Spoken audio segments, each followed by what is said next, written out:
You see, the speaker, when it comes to President Museveni, his office and the State House, she forgets that she's even a Speaker of Parliament. And I'm sorry to say this. I think she thinks she has a personal obligation to make sure that all that State House has asked will go unchecked. And you saw the way they were interrupting me, including the Speaker. I kept complaining. They're not allowing me to read the figures that are provided by finance. These are not my figures. All I did was to break them down. But the Speaker is very protective of State House. She's very protective of the President. And that's why a debate there is very difficult. I try to maneuver sometimes, but when they give you order, procedure order, stick to the paper. Yes, if you don't insist, explain you more. may not even read it. Unfortunately. It's you. Thanks for speaking to the budget. You also raised an issue that the office of the chief whip. You said that office of the chief whip, they are allocating an NRM chief whip, allocating a significant amount of money that goes to the NRM chief whip, and that is not given to the opposition chief whip, and all the details, and talk about double budgeting. I am the whip of FDC. We are 31 MPs in that parliament. The chief opposition whip from NUB, there are 57. There is UPC, there is DP. Budget, unfortunately, the parliament budgets for the government whip, because the whip is created by the Administration of Parliament Act and the rules of procedure. So that office is an office of parliament. So I wanted parliament to know that while you are budgeting for the NRM whip, who is the creation of the Administration of Parliament Act, government is also budgeting for him. He has money, 800 million shilling for donation annually. He has money. The government chief whip. Yes, 350 million shilling allowances for his guards. He has money, 100 million shilling to buy fuel. So the budget that I looked at, and that's not the whole of the budget, was 2.4 billion shilling.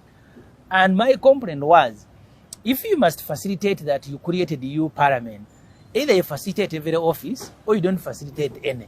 But also for him, how can you be facilitating this office under parliamentary commission and is also facilitated under the office of the Prime Minister? And the Speaker said, it called finance that they are going to look into it. Yes. But you passed the budget after that. We did, and I am going to remind them. Now I will just photocopy the document from finance for them not to think it is my creation. They need to look at the budget, and I'm doing that. I'm going to be writing about each and these items to Parliament. In the future, by the way, I intend to go to court. This cannot be allowed to continue. I intend to go to court over the State House budget, President's office, but also whip and other government officials who are benefiting at the expense of the common ordinary man who pays the tax. Do you feel like you sometimes fight alone?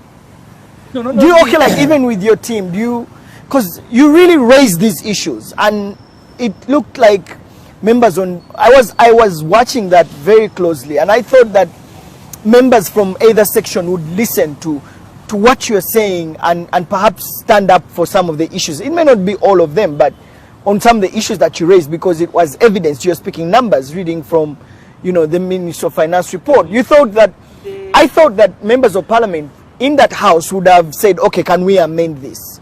I even proposed the amendments because the budget is a law, the appropriation bill. I proposed, because there was also the problem of Prime Minister and all the deputies having participated in what Museveni calls stealing of iron sheets for Karamoja. I said you can't, if they fail to coordinate and implement distribution of Mawati and goods of 39 billion shilling, how do you now hand over a budget of 222 billion shilling? And I said we should go by the same standards, because each financial year the Secretary to the Treasury will appoint an accounting officer. You are not appointed accounting officer when you have queries in the report of the Auditor General. They don't appoint you. They don't sack you, but you remain there. And I said you need to apply the same standards. If you are a minister and you have issues of accountability, please don't come near our money until your issues have been sorted. But the MPs were not listening. The Speaker overruled you and said it's the office, not the person. Yeah, but these offices are not the and a chair and a computer. In fact, for me, the person is the office. Because the Prime Minister is not the office. They even close it and go home. Does it continue working when they have gone home?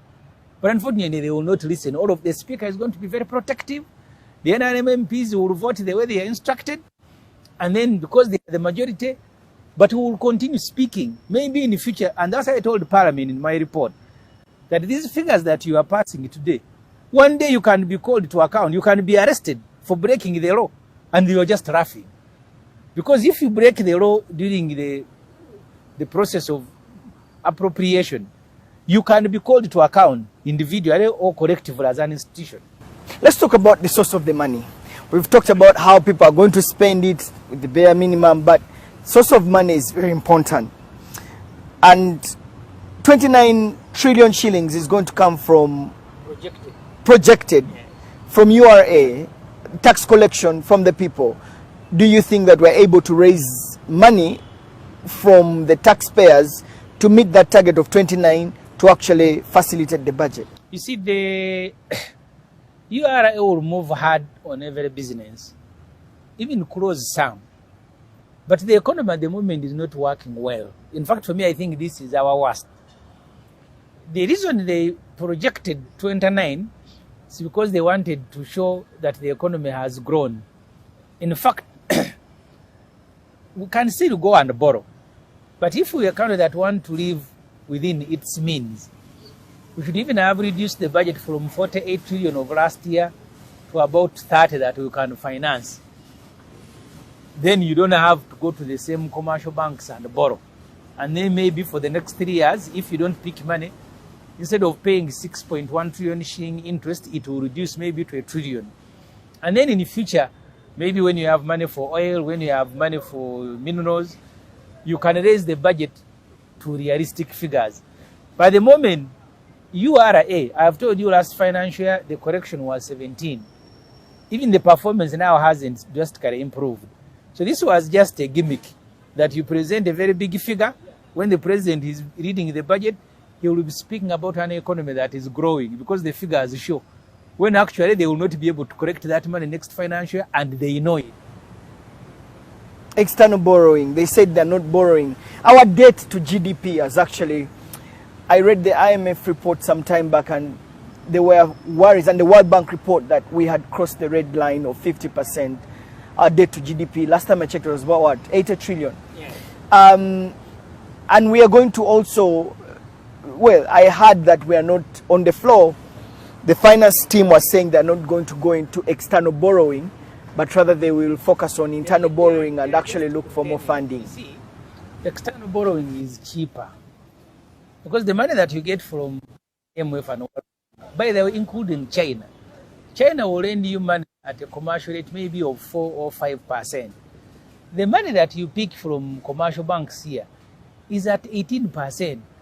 You will be stupid to say, no, we have reduced on external funding, external borrowing. Now we are going to borrow domestically, and you ask people to be excited.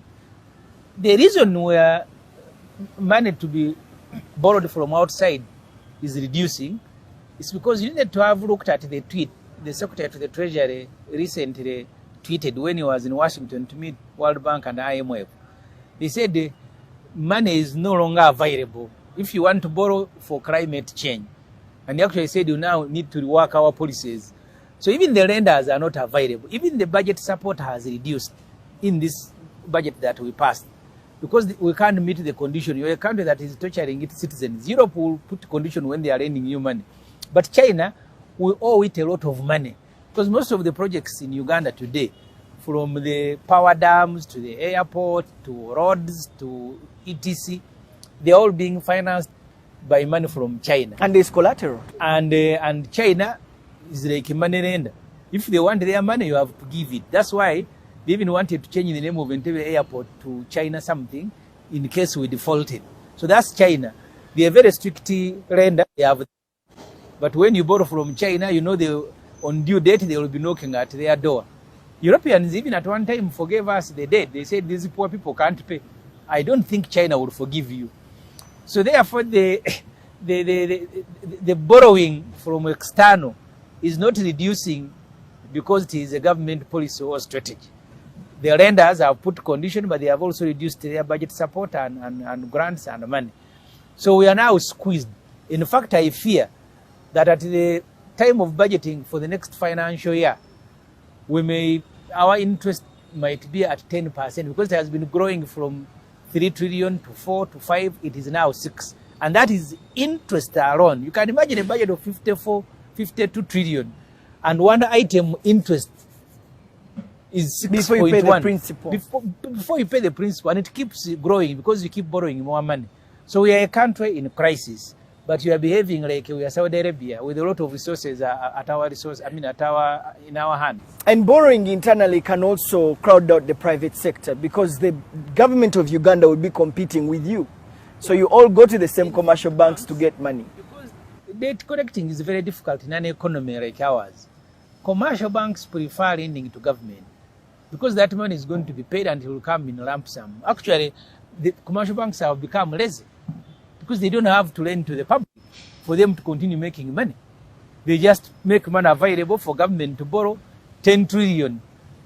So you will continue getting a loan for whatever purpose at 18 to 19% because there is no incentive to lower the interest.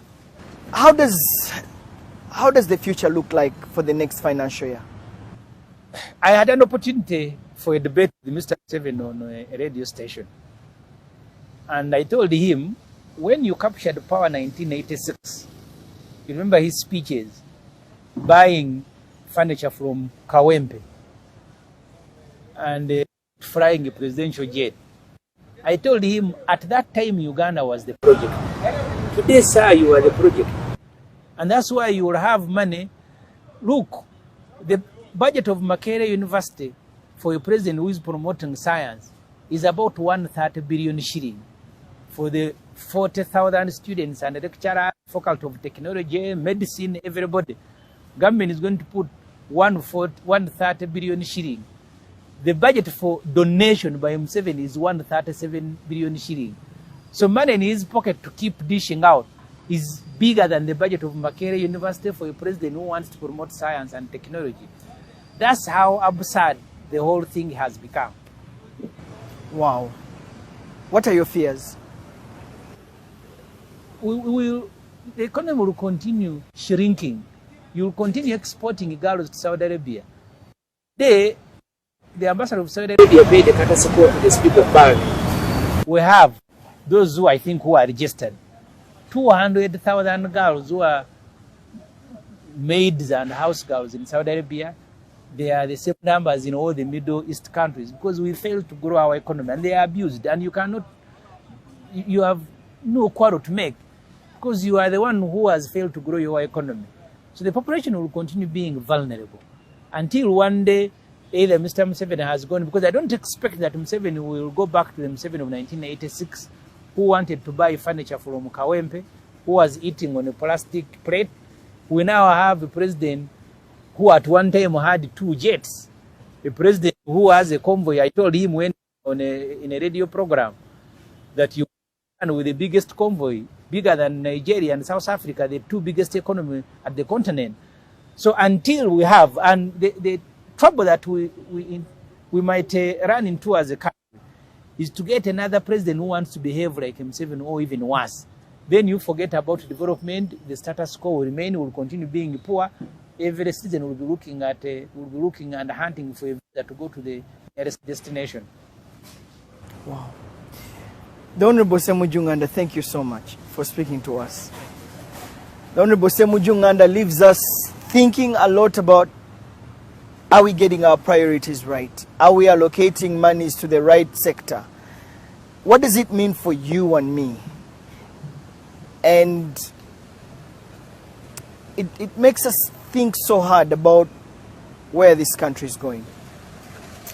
I'm Solomon Serwanja, and this is The Hard Questions.